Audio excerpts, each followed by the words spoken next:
ఈరోజు నాకు చాలా అద్భుతమైనటువంటి సన్నివేశం ఘట్టం ఏమిటంటే ఎన్నికలు అయిపోయిన తర్వాత ఏ వ్యక్తినైతే నేను కావాలని చాలా ఆరాటపడ్డానో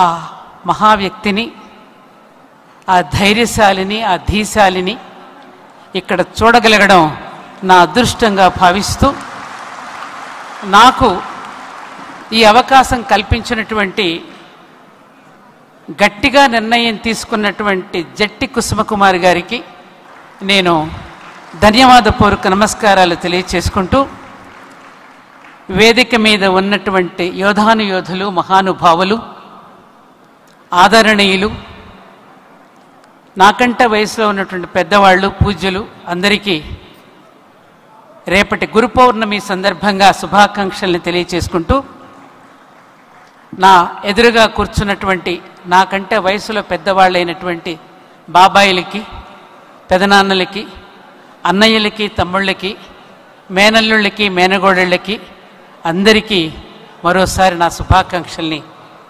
నమస్కరించుకుంటూ తెలియచేసుకుంటున్నా.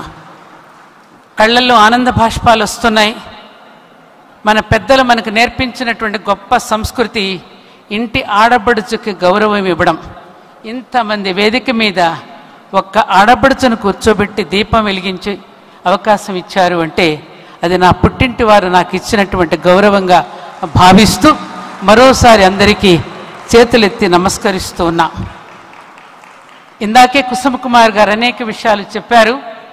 నాకు కూడా ఇందాక కారులో వస్తూ ఉన్నప్పుడు ఏదో ఫోన్ వచ్చింది, పలానా కేజీఎఫ్కి వెళ్తున్నాను అని అనగానే కేజీఎఫ్ అనే సినిమా ఎప్పుడో రిలీజ్ అయింది కదండి అన్నారు. నేను సినిమాలు చూడనమ్మా, కేజీఎఫ్ ఏమిటి అంటే అదేనండి కోలార్ గోల్డ్ ఫీల్డ్ అనేది ఒక సినిమా కదా అంటే ఇంచుమించుగా అలాంటి దానికే వెళ్తున్నానమ్మా అన్న. ఇంచుమించుగా అంటే ఏమిటమ్మా అన్నారు. ఏం లేదండి, భూమిని బాగా పిండి సారం తీసి బంగారు తీగలు పండించేటటువంటి జాతి యొక్క కార్యక్రమంలోకి నేను వెళుతూ ఉంటే నిన్న మొన్న అటువంటి రైతు బాంధవులకి ఆత్మబంధువై ఎంతోమంది కుటుంబాలను ఆదుకున్న ఒక మహానుభావుడు వస్తున్నాడు, అతనిని దర్శించుకోవడానికి కూడా వెళ్తున్నాను అని నేను ఈనాటి మన తెలంగాణ ముఖ్యమంత్రి రేవంత్ రెడ్డి గారికి నేను మాటలు రావడంలా.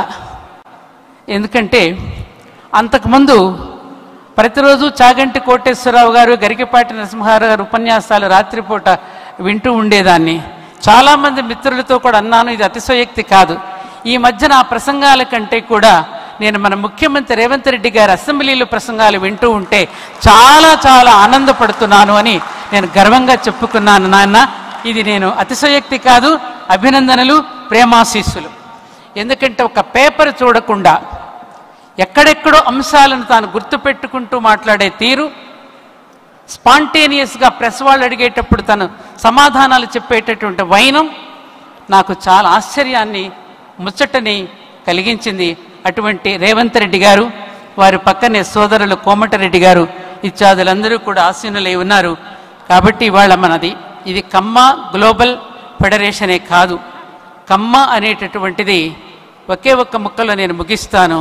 ఇది కులం కాదు, ఇది ఒక ఇన్స్టిట్యూషన్, ఇది ఒక యూనివర్సిటీ.